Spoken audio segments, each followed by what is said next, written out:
Yo, what's up mga kaibigan? Nali na tayo magkwentuhan matapos na magkalat sa mga nakaraang FIBA World Cup tournaments at i-dominate ng mga teams sa bilang lamang mga NBA players at kadalasan ay may mga nasa dulo pa nga ito ng rotation. Ang Team USA ay nagdesisyon na gagawin nila ang lahat upang ipakita sa lahat na sila pa din ang best basketball nation sa mundong ito. At gusto nga nila itong patunayan sa Olympics kung saan inaasahan na ipapadala nila ang kanilang mga best players na available tulad nga nila LeBron James, Stephen Curry, Kevin Durant, Jason Tatum, Joel Embiid at iba pa. Ganun pa man ay agad ngang masusubukan ang Team USA sa eliminations pa lamang ng Olympics dahil kabrakit nga nila ang basketball powerhouse Serbia na papangunahan ng two-time MVP Nikola Jokic, isang player na walang sagot ang buong NBA ngayon at hindi mapigil-pigilan. At ito din nga mga kaibigan ang kanilang first game at hindi nga ito pwedeng maliitin. Noong 2016 Olympics nga ay nanggagaling pa lamang sa bench noon si Jokic at hilaw na hilaw pa, ngunit natapos ang game ng 30 puntos lamang ng Team USA sa Serbia na may Carmelo Anthony nga sila noon, Kevin Durant, Klay Thompson, Paul George, DeMarcus Cousins, DeMar DeRozan at iba pa. At andun din nga pala si Kyrie Irving.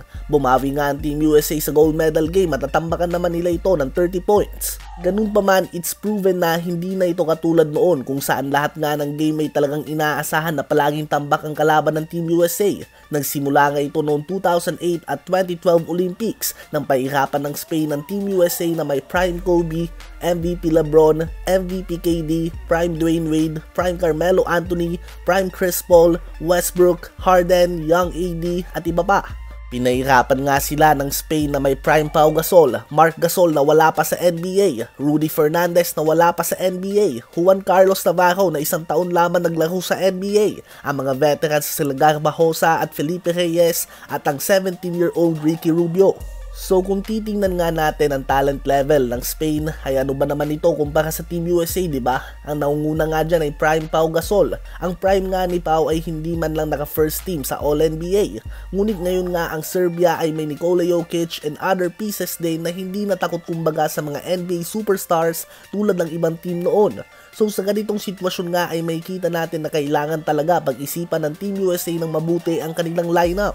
Dahil hindi nga pwede yung basta ka lamang kukuha ng lahat na talented players. Chemistry beats talent nga mga kaibigan. Kailangan nga nila ng mga player na stars sa kanilang role. Kunwari mga 3&D players. Andyan nga sila Kawhi Leonard, Paul George, Jimmy Butler at iba pa. Hindi nga nila kailangan na gumawa lahat ng players ng 20 plus points dahil alam naman natin na kaya nga nila yung lahat.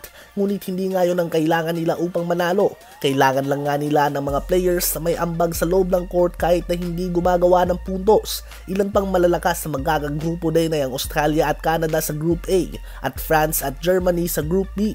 Sa palagay nyo ba ay kaya ng Serbia na ma-upset ang Team USA?